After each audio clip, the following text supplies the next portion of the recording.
RV confuse होऊन इशिताकडे बघत होती. भांगेत असलेलं कुंकू, भरजरी साडी, ते सजलेलं रूप, वेगळीच दिसत होती इशिता. त्यामुळे आरवीच्या मनात शंका निर्माण झाली.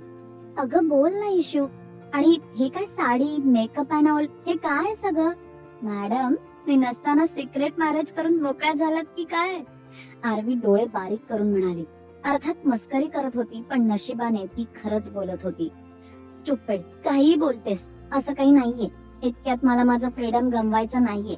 ते तर मंदिरात पूजा होती, आणि तुला तर माहितीये ना, गावी आले की सगळेच लग्न कर म्हणून मागे लागतात. आता ही पूजा आहे म्हणून आई आणि काकीने इतकं तयार केलंय, हे कुंकू सुद्धा तिथेच लागलंय.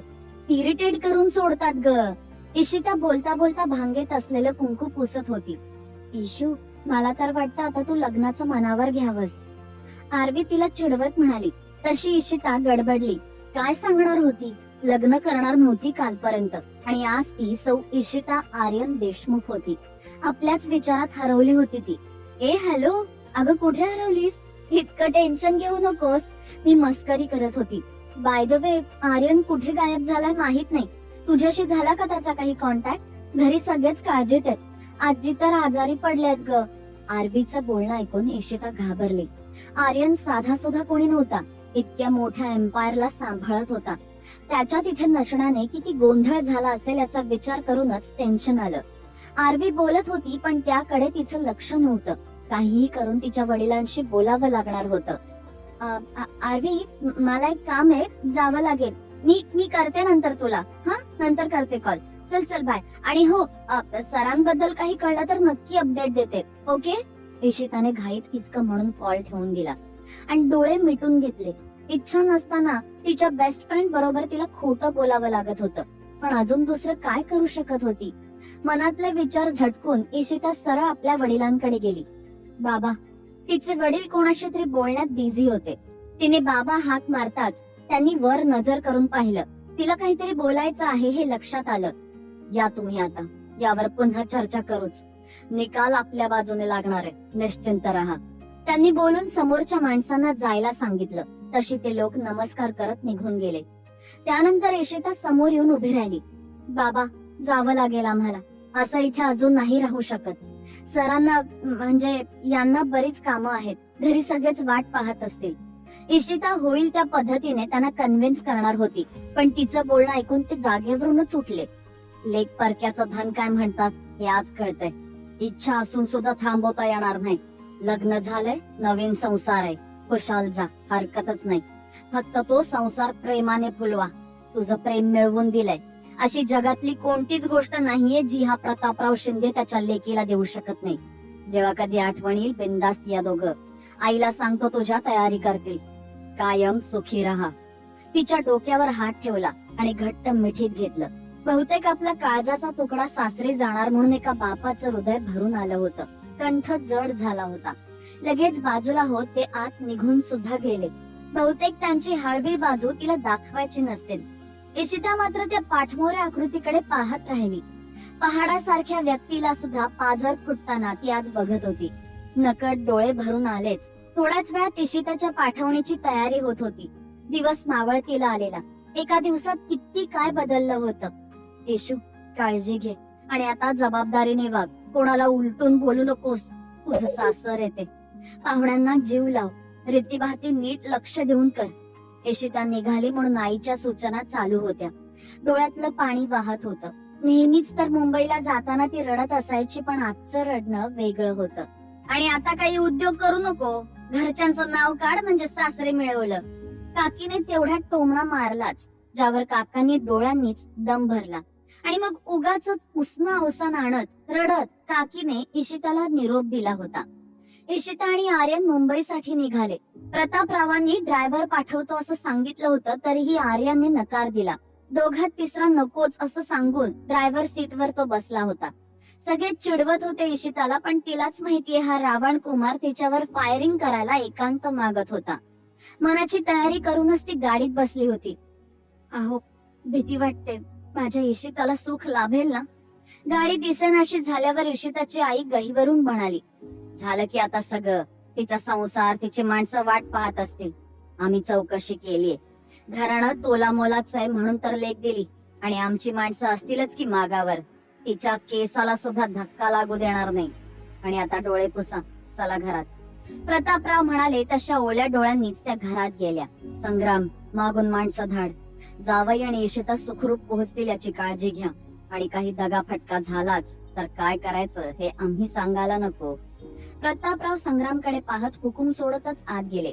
राघवची धमकी विसरले नव्हते म्हणून डोळ्यात तेल घालून लेकीची काळजी ते असेही घेणार होतेच.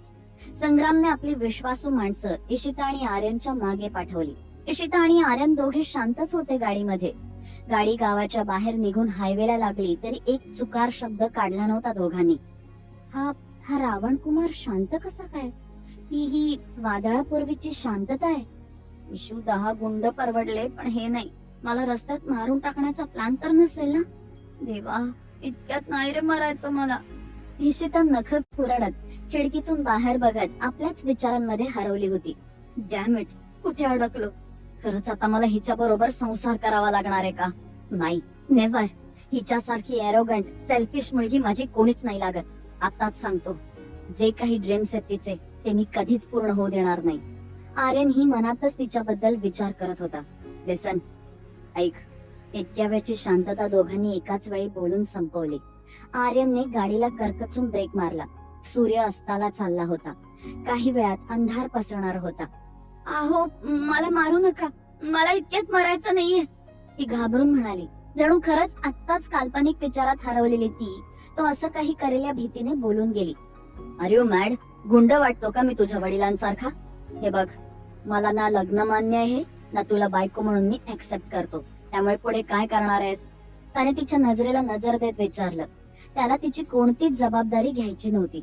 हे बघा, मला काही हौस नाहीये तुमची बायको म्हणून मिरवायची. हे आधीही मी कित्येक वेळा सांगितलंय. मुळात जगातला शेवटचा मुलगा असताना तुम्ही, तरीही मी लग्न केलं नसतंच तुमच्याशी. पण माझं बॅड लक की माझ्याच घरच्यांनी तुम्हाला माझ्या गळ्यात बांधलं. ती बोलता बोलता जरा जास्तच बोलून गेली. यू, त्याने बोट दाखवत तो जेव्हा तिच्या अंगावर धावून गेला तेव्हाच घाबरून अंग आकसून घेतलं होतं. सॉरी सॉरी, पण ते काही दिवस सोबत विचार सुद्धा करू नकोस, ती बोलत होती की मध्येच तो म्हणाला. आर्यन तिच्यावर हलका झुकून तिच्या गालावर आलेल्या केसाची बट आपल्या बोटात गोल गोल फिरवत तिलाच बघत होता. आय नो, मला मिळवायला, माझ्याशी जवळीक साधायला हा सगळा ड्रामा करून तू मला फसवतेस. किती चीप आहेस ग. आपल्या मैत्रिणीच्या होणाऱ्या नवऱ्या बरोबर लग्न केलं. लाज नाही वाटली? हे सगळं करून तुला काय वाटलं? मी तुला बायको म्हणून स्वीकारेन की हनीमून साठी घेऊन जाईन? टेल मी, असंच आहे ना मनात? तो इतका जवळ होता की तिने श्वास सुद्धा रोखून धरला होता. पण आता त्याचं बोलणं ऐकून खरंच तिच्या रागाचा पारा चढला होता. आह, मूर्ख, I swear I will kill you. तो काहीही बोलत होता म्हणून तिने त्याच्या पोटाला चिमटा घेतला. तो इतक्या जोरात होता की तो झटकन बाजूला झाला. रागात तिच्याकडे बघत होता. समजता कोण स्वतःला तुम्ही? हा, वरुण धवन आहात की विकी कौशल? तुम्ही कडू कारला आहात, कडू कारलं, रावण कुमार आहात आणि हो, उकडलेला बटाटा सुद्धा आहात. तुम्हाला काय वाटलं मी तुम्हाला लाईक करेन? इतके सुद्धा वाईट दिवस नाही आले माझे. हे तर मला आरवी साठी वाईट वाटतं. बॉस म्हणून मी तुम्हाला सहन सुद्धा करू शकत नाही आणि ती तर नवरा म्हणून प्रेम करते. मूर्ख आहे ती, मूर्ख. आणि काय म्हणालात? हनीमून तुमच्या बरोबर? मी जीव देईन जीव, पण मला नाही द्यायचा जीव. मला काही हौस नाहीये तुम्हाला माझा नवरा करायची, कळलं ना?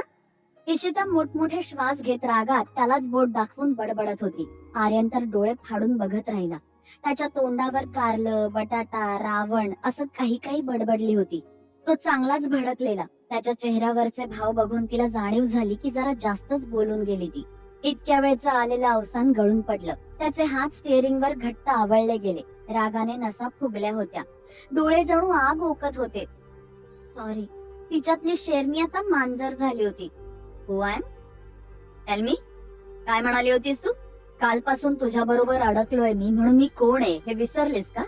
तू काहीही बोलशील आणि ऐकून घेऊ मी? तू काय केलं हे मी विसरलो नाहीये. तू काय विचार करते याच्याशी मला काहीही फरक पडत नाही. हे लग्न फक्त धोका आहे, धोका. आणि लवकरात लवकर मी यातून सुटका करून घेईन, तू बघच. आणि हे माझ्यासाठी अवघड नाहीये, कळलं ना? तिचा जबडा हातात पकडून तो प्रत्येक शब्दावर जोर देत म्हणाला. ते ते बाबा, ती बोलण्याचा प्रयत्न करत होती की त्याने तिला जोरात मागे ढकललं. Stop it. One more time तुझ्या बाबांचं जर नाव घेतलं ना तर खरंच फेकून देईन मी तुला इथून. आर्यन ओरडला. Give me your phone. त्याने ड्राईव्ह करता करता तिच्या हातातला फोन मागितला. तिने काही बोलायच्या आधीच त्याने तो हिसकावून घेतला. Hello Sam. Yes I am okay. Location send करतोय. On the way. आपली टीम घेऊन पोहोच. माझ्यासाठी एक फोन अरेंज कर आणि मिस्टर शहान बरोबर माझी मीटिंग रिस्केड्यूल कर. त्याच्या मगरूर आवाजात बोलून त्याने ऑर्डर देत फोन ठेवून दिला. सॅम त्याचा पर्सनल असिस्टंट होता, ज्याला कॉल करून त्याने बोलावलं होतं. बिना गार्ड असा पहिल्यांदा बाहेर पडला असेल. आधीच खूप वेळ वाया गेला होता त्याचा आणि अजून तो जाऊ देणार नव्हता. लवकरात लवकर त्याची राहिलेली कामं त्याला पूर्ण करायची होती. बोलून झाल्यावर त्याने लोकेशन सेंड करून तिचा फोन जवळजवळ तिच्याकडे फेकलाच होता. अहो काय करताय? कुठला असताना माझा फोन? साधं थँक्यू सुद्धा बोलता येत नाही. शेवटचं वाक्य ती हळूच पुटपुटली. त्याने लक्षच दिलं नाही तिच्याकडे. तो सुसाट वेगाने निघाला होता. मला तुमच्या सोबत नाही यायचंय. मध्येच काहीतरी आठवलं म्हणून ती म्हणाली. इथे त्यांना कोणी पाहणार नव्हतं, त्यामुळे त्याच्या बरोबर राहण्याची गरज तिला नव्हती. तुझ्याकडे आता माझं ऐकण्याशिवाय काहीच ऑप्शन नाहीये, त्यामुळे गरज नसेल तर तोंड नाही उघडलं तर बरं होईल. त्याच्या नजरेत तिच्या बोलण्याला काहीच किंमत नव्हती, त्यामुळे दात ओठ खात मनातच त्याला बडबडत बसून राहिली. पुढचा प्रवास शांततेत झाला. कोणी बोलण्याचे कष्टही घेतले नव्हते. नंतर इशितालाही झोप लागली होती. ए हॅलो, चल उठ. त्याने इशिताला आवाज दिला आणि ती खडबडून जागी झाली. कम आउटसाइड आणि ते ज्वेलरी काढून ठेव. माझी बायको असल्याच्या शो ऑफ करायची गरज नाहीये.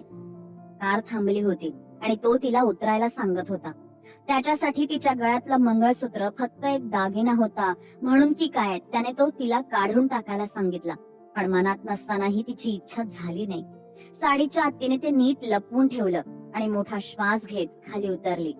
समोरच सॅम उभा होता. सोबत गाड्यांचा ताफाही होता.